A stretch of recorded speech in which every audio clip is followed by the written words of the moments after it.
الله الرحمن الرحيم ما كان إبراهيم يهوديا ولا نصرانيا ولكن كان حنيفا مسلما وما كان من المشركين۔ سورہ آل عمران کی 60 پر 7ویں آیت ہے، جس میں اللہ جل جلالہ امن والہ نے حضرت ابراہیم علیہ السلام کے سلسلے میں لوگوں نے جو اختلاف کیا اس اختلاف کا حل بتایا۔ ابراہیم علیہ السلام کی قبولیت اللہ نے ایسی بنائی ہے، یہودی چاہتے ہیں کہ ابراہیم علیہ السلام کو یہود کہا جائے، نصارہ یہ چاہتے ہیں ابراہیم علیہ السلام کو نصرانی کہا جائے، اور مشرکین کہتے ہیں کہ ابراہیم علیہ السلام کو مشرکوں میں شامل کر لیا جائے۔ گویا حضرت ابراہیم علیہ السلام کے بارے میں یہودی بھی، نصارہ بھی، مشرکین بھی اپنی طرف کھینچنا چاہتے ہیں۔ اللہ نے اس کا جواب دیا، تم لوگ جس غلط فہمی میں مبتلا ہو ذرا یہ غور سے سمجھ جاؤ، نہ ابراہیم یہودی ہیں، نہ نصرانی ہیں، نہ ہی وہ مشرکوں میں تھے، بلکہ وہ حنیف مسلمہ، وہ تو مسلمان تھے۔ حنیف کہتے ہیں اللہ کے ساتھ کسی کو شریک نہ کرنے والا، اس کو حنیف کہا جاتا ہے۔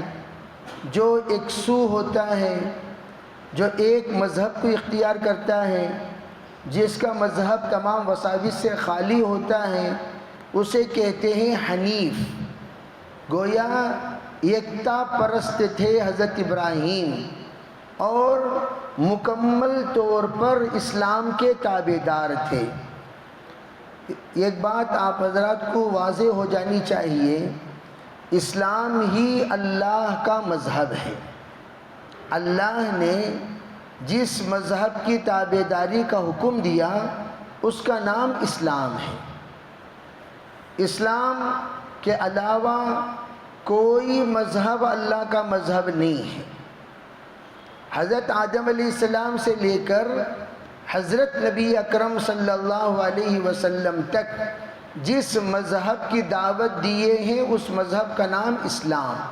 ان الدین عند اللہ الاسلام، اللہ کے پاس اسلام ہی میں ایک مذہب ہے۔ یہودیوں کا، نصارہ کا اپنا بنایا ہوا مذہب کو وہ لوگ اسلام نہیں کہتے، وہ کہتے ہیں ہم ہنود ہیں، یہ کہتے ہیں ہم نصارہ ہیں۔ گویا اپنے آپ کو اسلام سے ہٹ کر یہودی نے اپنے مذہب کو ہنود قرار دیا، اور نصارہ نے اپنے مذہب کو نصرانیت قرار دی۔ گویا یہ دونوں اسلام کے قائل نہیں ہیں، اور مشرک تو اپنے آپ کو الگ الگ قسم کے نام رکھ لیتے ہیں۔ اللہ تعالیٰ نے یہ فرمایا، دیکھو سنو، حضرت آدم سے لے کر جو مذہب کا حکم میں نے تمام نبیوں کو دیا، اسی مذہب کے پیروکار حضرت ابراہیم تھے۔ تو ابراہیم علیہ السلام کا مذہب کیا تھا؟ ایک حنیف، وہ یکتا پرست تھے، توحید پرست تھے، وہ صرف اور صرف اللہ کو تسلیم کرنے والے تھے، مسلمہ، اور وہ جس مذہب کے پیروکار تھے وہ اسلام کہلایا جاتا ہے، اور اسلام کے پیروکار کو مسلمان کہا جاتا ہے۔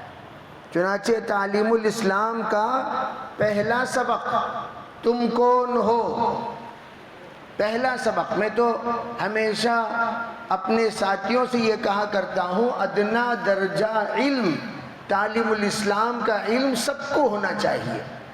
تعلیم الاسلام کا علم جس کسی کے پاس ہو، یوں سمجھو اس کے پاس علم الفرائض ہے، یعنی اتنا علم ہے جتنا علم کا جاننا بندے پر فرض ہے، اتنا علم کتنا ہے تعلیم الاسلام کا علم۔ تعلیم الاسلام، اسلام کی تعلیمات، ایک مسلمان کو مسلمان بن کر جینا کیسے، کتنا علم حاصل کرنا ہے، تعلیم الاسلام کے برابر علم حاصل کر لو بس کافی ہے۔ اس سے زائد علم اگر چاہیے علماء سے پوچھ لیا کرو، علماء سے معلوم کر لیا کرو۔ اس لیے ہم کہتے ہیں اگر کوئی بندہ وہ حدیث پر عمل کرنا چاہتا ہے، طلب العلم فریضۃ علی کل مسلم، ہر مسلمان پر علم حاصل کرنا فرض ہے، اگر اس پر عمل کرنا چاہتا ہے تعلیم الاسلام کا علم حاصل کر لے، اس پر عمل ہو گیا۔ ماشاءاللہ تعلیم الاسلام میں حضرت نے اسلام کی ضروری باتیں اس میں بیان کر دی۔ اب یہاں پر تعلیم الاسلام کا پہلا سوال، تم کون ہو؟ جواب کیا دیا گیا؟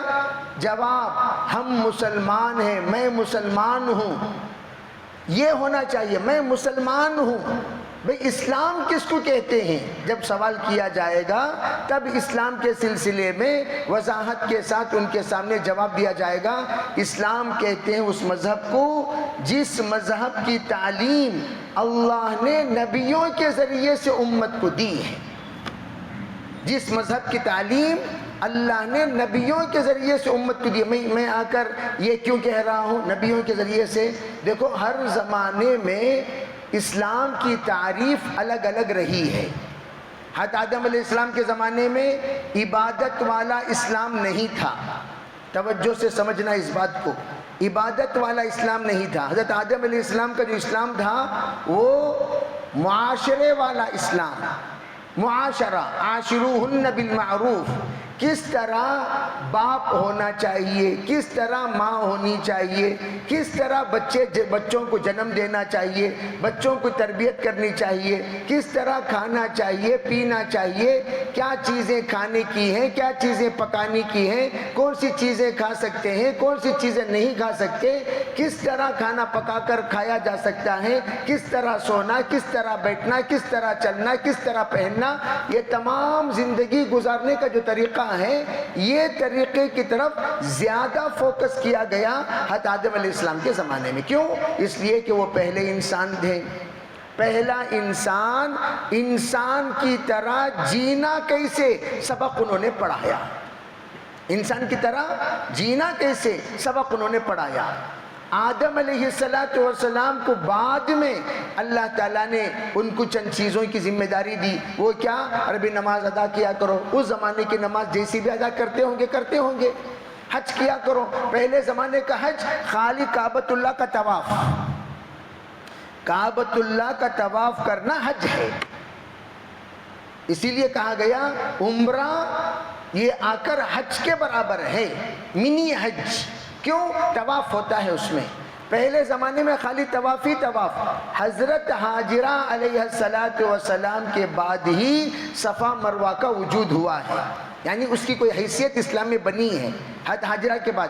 لیکن حضرت حاجرہ نے جو عمل کیا، وہ عمل پر عمل کرنے کا حکم صرف ایمان والوں کو، مسلمانوں کو اسلام نے دیا ہے۔ نبی اکرم صلی اللہ علیہ وسلم کے دور میں حضور سے پہلے لوگوں میں آپ سعی والا عمل نہیں دکھا سکتے، الا ماشاءاللہ کوئی انفرادی طور پر کر لیے ہوں، عقیدت میں کر لیے ہوں، ورنہ سعی کا جوڑ طواف کے ساتھ نہیں تھا، خالی طواف ہی طواف، طواف ہی طواف، طواف ہی طواف۔ طواف کرنے کو حج کہا جاتا تھا۔ تو گویا نماز جو ہمیں کامل دین اللہ نے عطا کیا، بھئی جو سونے والے ہیں وہ بھی غور سے سنو،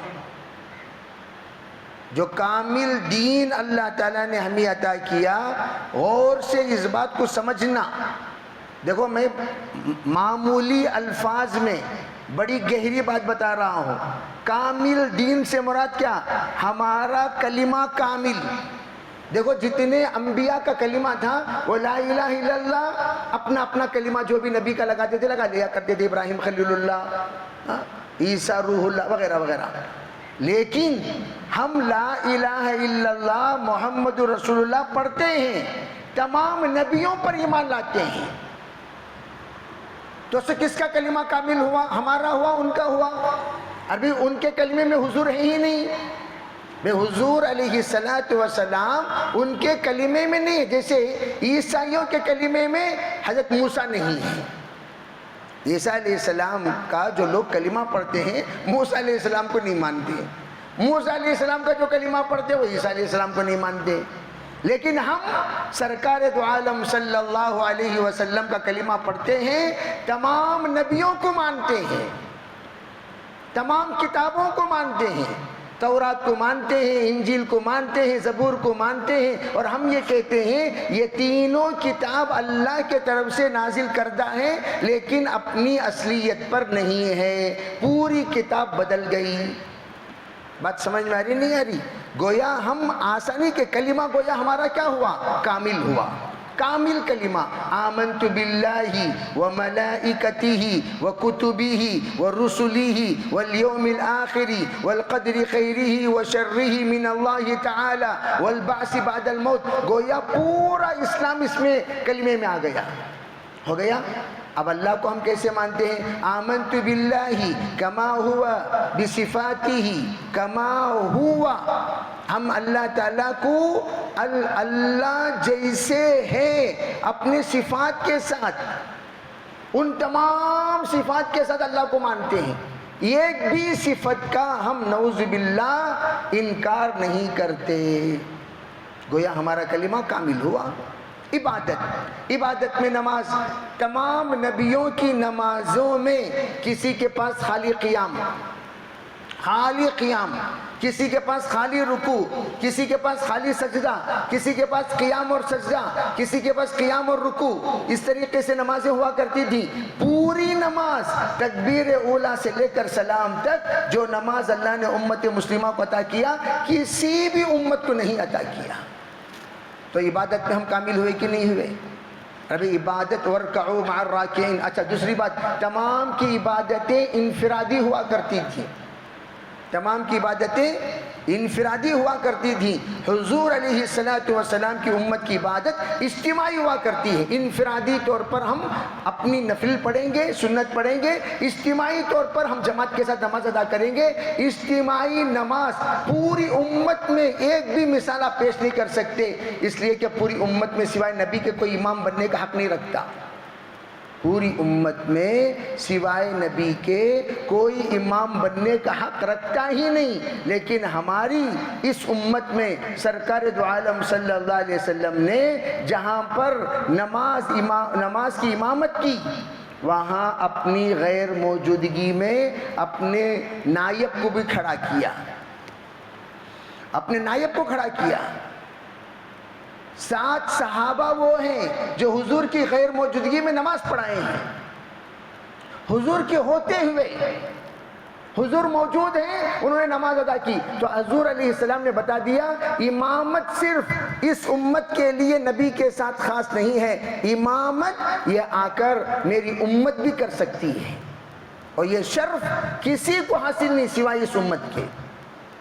چنانچہ یہ امت قیامت تک جماعت کے ساتھ نماز پڑھاتی رہے گی۔ اس زمانے میں صرف نبی پڑھانے کا حق رکھتے تھے، اس کے علاوہ کوئی نہیں، لیکن حضور علیہ السلام نے ایسی وسعت کر دی اسلام میں، حضور کے بعد بھی نماز کا آپ نے پڑھانے کا سلسلہ جاری کیا، اور یہ بھی ارشاد فرمایا من صلی خلف عالم تقی کانما صلی خلف نبی، اگر کوئی متقی عالم کے پیچھے نماز پڑھتا ہے گویا نبی کے پیچھے نماز ادا کر رہا ہے۔ امام صاحب کو چاہیے انتہائی متقی اور پرہیزگار ہو، تو پھر نبی کے پیچھے نماز پڑھنے کے برابر اللہ ثواب عنایت فرمائیں گے۔ 1-2 باتیں بتائی، گویا کہ کامل نماز اللہ نے عطا کی، کامل نماز، روزہ کامل روزہ۔ اس زمانے میں روزہ کیا تھا؟ خالی فروٹ کا روزہ، خالی گوشت کا روزہ۔ حضرت داؤد علیہ السلام نے روزہ رکھا دودھ نہ پینے کا روزہ، میں روزے دار ہوں گا تو مطلب کیا؟ خالی دودھ نہیں پیتا، بقیہ سب پیتا ہوں، فروٹ نہیں کھاتا، بقیہ سب کھاتا ہوں۔ انی نذرت للرحمن صوما، میں بھی روزہ کی نیت کرتی ہوں. کیا نیت؟ لم اکلم اليوم انسیا، بس میں انسانوں سے بات نہیں کروں گی. روزہ، کھانا پینا سب چلتا ہے لیکن روزہ کون سا؟ بات نہیں کروں گی. بات نہ کرنے کا روزہ، کامل روزہ اللہ نے اس امت کو عطا کیا. جیسے ہم لوگ رمضان مبارک میں سنتے رہتے ہیں، سحری سے لے کر افطاری تک کھانا پینا اور اپنے بیوی سے ملنا سب کو منع کر دیا گیا، مکمل منع. یہ روزہ صرف امت مسلمہ کو اللہ نے عطا کیا. پھر حج میں 5 دن مکمل حج، معاملات مکمل، معاشرہ مکمل، اخلاق مکمل. حضور نے فرمایا بعثت لأتمم مکارم الاخلاق، میں آیا ہوں اخلاق کی تکمیل کے لیے، اخلاق کو پورا کرنے کے لیے. گویا جتنے نبیوں نے جو اخلاق کا سبق پڑھایا ان تمام کی تکمیل کرنے کے لیے، تکمیل نصاب، تکمیل نصاب. آخر میں تکمیل نصاب کے لیے آتے بھئی جو کیا کیا سلیبس پڑھائے آپ کو، چلو بھئی جو سلیبس چھوٹ چکے ہیں وہ چھوٹے ہوئے سبق میں پڑھا دیتا ہوں. گویا حضور علیہ السلام نے ایمانیات کا نصاب مکمل کیا، عبادات کا نصاب مکمل کیا، معاشرے کا نصاب مکمل کیا، معاملات کا نصاب مکمل کیا، اخلاق کا نصاب مکمل کیا. یہ ہے کامل ایمان، کامل دین، کامل شریعت. اليوم اکملت لکم دینکم اتممت علیکم نعمتی ورضیت لکم الاسلام دینا کے ذریعے سے اللہ نے بتا دیا آج آپ کا دین مکمل ہو چکا. اس دین کا نام اسلام ہے. اس دین کا نام، اس سے پہلے جتنے لوگوں نے اسلام پر عمل کیا وہ اپنے اپنے اعتبار سے، لیکن ہم کامل اسلام پر عمل کرنے والے. وَلَا تَمُوتُنَّ إِلَّا وَأَنْتُمْ مُسْلِمُونَ. تم جس وقت دنیا سے رخصت ہو تو تمہارا ایمان، تمہارا اسلام کامل ہونا چاہیے. تمہارا ایمان اور تمہارا اسلام کامل ہونا چاہیے. ایک تو پیغام ہے. اب یہاں پر ایک بات میں آپ کو یہ عرض کرنا چاہتا ہوں. یہودیوں نے ایک سازش شروع کی. وہ سازش کیا؟ حضرت ابراہیم علیہ السلام کے نام لے کر ملت ابراہیم بول کر شروع کیا. یہ ایک نیا فتنہ، جیسے کہ میں نے اس سے پہلے بھی اشارہ کیا. اب ایک طرف اسرائیل جن کو بنو اسرائیل کہا جاتا ہے، اور ایک طرف مسلمان. اب یہودی روز اول سے کمینے صفت والے ہیں. روز اول سے کمینوں کی کمی نہیں ہے. غالب یہ ڈھونڈو ہزار ملتے ہیں وہ یہودی ہیں. انتہائی کمینے. ان کے کمینے پن کی کوئی انتہا نہیں. نبیوں کو انہوں نے قتل کیا، نبیوں کو ستایا، نبیوں کو پریشان کیا. جتنے آپ کو قرآن پاک میں نبیوں کے ساتھ ظلم و ستم کا واقعات نظر آئیں گے، سب کو انجام دینے والے یہودی. چاہے وہ صالح علیہ السلام کے ساتھ ہو، یا زکریہ علیہ السلام کے ساتھ ہو، یحییٰ علیہ السلام کے ساتھ ہو، موسیٰ علیہ السلام، ہارون علیہ السلام، جتنے نبیوں کی توہین کیے ہیں یہ سب یہودی ہیں. اور آج بھی ان کا کمینہ پن کم نہیں ہوا. ویسے ہی ہے جیسا کہ ہم لوگ سنتے ہیں، پڑھتے ہیں. تو اب اس کا حل دیکھو. یہودی انتہائی ڈرپوک، کتے کی صفت اس کے اندر. جھکے کو تو بھاگ جاتا، لیکن جھکے تو کوئی جھکے تو بھونکنے والے کتے کے سامنے اتنی ہمت کر لے کہ وہ جھکے پتھر اٹھانے کے لیے. جو ہی جھکے گا کتے بھاگنا شروع ہو گئے. ان کو پتا ہے پہ جھکنے کی ہمت. اگر آپ بھاگیں گے کتا بھگائے گا، اگر آپ پلٹ کر جھکیں گے کتا بھاگے گا. کتے کی صفت. تو اس طرح اتنے دن کوئی جھکا ہی نہیں. جب جھکنا شروع ہوا کتے اب بھاگنا شروع ہو گئے. تو کتوں کا جو بھاگنا ہے یہ مسلمان کے سپورٹ میں کوئی نہ کوئی اللہ کا بندہ جھکا تو صحیح. اس جھکنے کی برکت سے ان کا بھاگنا مقدر ہو گیا۔ تو اس لیے ہمیشہ یاد رکھنا، دشمن کے سامنے جھکنا بہادری کے ساتھ، جھکنے کا مطلب یہ نہیں کہ آپ اس کے سامنے متواضع ہو جائیں، سرنگو ہو جائیں۔ اللہ کے رسول علیہ السلام نے ہمیں بہادری سکھائی ہے، بزدلی نہیں۔ حضور علیہ السلام نے جو سکھایا وہ کیا؟ بہادری۔ بھاگو مت، کھڑو، مقابلہ کرو، چاہے دشمنوں کی تعداد انگنت کیوں نہ ہو۔ کبھی اپنی تعداد پر تم اعتماد نہ کرنا کہ میری تعداد اتنی بڑی ہے، اتنی بڑی ہے، اتنی بڑی ہے، وہ لوگ کم ہیں، ہم جیت لیں گے۔ نہیں، ہمیشہ اللہ پر بھروسہ، ہمیشہ اللہ پر بھروسہ۔ تو میں عرض کرنا چاہتا ہوں، اس وقت حالات حاضرہ جو ہم دیکھ رہے ہیں، سن رہے ہیں، ان حالات حاضرہ کا حل اللہ کے طرف سے ہے۔ اللہ تعالیٰ کے ہاں دیر ہے، اندھیر نہیں ہے۔ اس لیے میں عرض کرنا چاہتا ہوں کہ بھئی ہم جس ملک میں رہتے ہیں، اس ملک میں رہتے ہوئے ہمیں اپنے آپ کو ہر حال میں مضبوط بنا کر رکھنا ہوگا، کمزور نہیں کبھی، ہم ہر اعتبار سے مضبوط۔ اور اللہ کا شکر ہے، اللہ کا احسان ہے، مسلمانوں کے اندر آج بھی وہ ہنر، وہ ہمت، وہ حوصلہ، وہ طاقت، وہ صلاحیت، وہ سخاوت آج بھی موجود ہے۔ اگر مسلمان ٹھہر جائیں ان کے سامنے انشاءاللہ ثم انشاءاللہ کوئی نہیں ٹھہر سکتا۔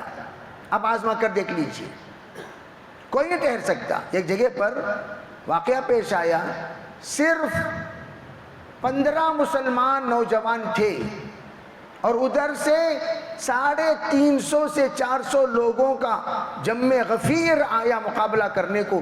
15 مسلمان صرف 15 سے 20 منٹ مقابلہ کیے، 400 کے 400 بھاگنے لگے۔ کیوں؟ دیکھو بھئی، ہمارے یہاں شہادت کا جو درجہ بیان کیا گیا، کسی بھی مذہب والے کو پوچھو بھئی تمہارے مذہب میں مرنے پر کچھ ہے؟ کچھ نہیں ہے۔ لیکن ہمارے مذہب میں مرنے پر بہت کچھ ہے۔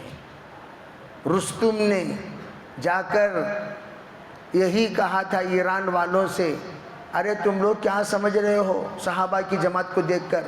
میں نے اس جماعت کو اتنے قریب سے دیکھا ہے، جس طرح تم لوگ شراب سے محبت کرتے ہیں، اس طرح وہ لوگ شہادت سے محبت کرتے ہیں۔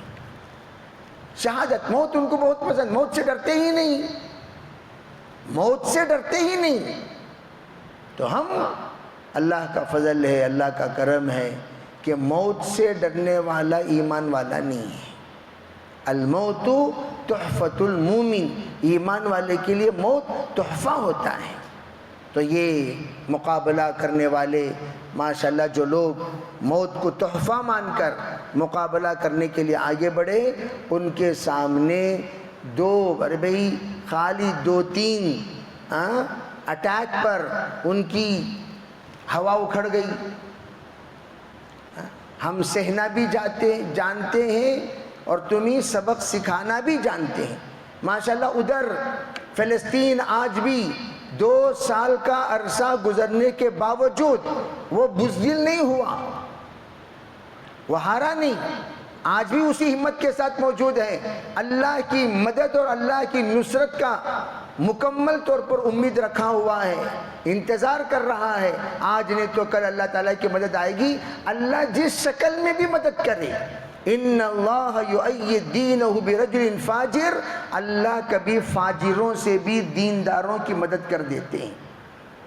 تو اللہ تعالیٰ نے مدد کا سلسلہ شروع کیا، تو اللہ کرے کہ اللہ تعالیٰ جتنے معاندین ہیں اللہ ان کو صحیح سبق پڑھائے، اور جس نیت کے ساتھ یہ جو تعاون چل رہا ہے اس کی نیت کو اللہ تعالیٰ قبول فرمائے۔ بیت المقدس کو جلد از جلد یہودیوں کے چنگل سے اللہ تعالیٰ نجات نصیب فرمائے۔ پھر دوبارہ مسلمان وہاں پر اذان دے اور پھر مسلمان وہاں پر اپنی نماز ادا کرنے والے بنے۔ اللہ تعالی ہم سب کو سنی ہوئی بات پر عمل کرنے کی توفیق عطا فرمائے، اللہ تعالی خیر کا معاملہ فرمائے۔ لک الحمد و لک الشکر، اللہم صلی علی سیدنا محمد وعلی آل سیدنا محمد وبارک وسلم۔ اللہم تقبل منا ما كان صالحا واصلحنا ما كان فاسدا برحمتك يا ارحم الراحمين والحمد لله رب العالمين۔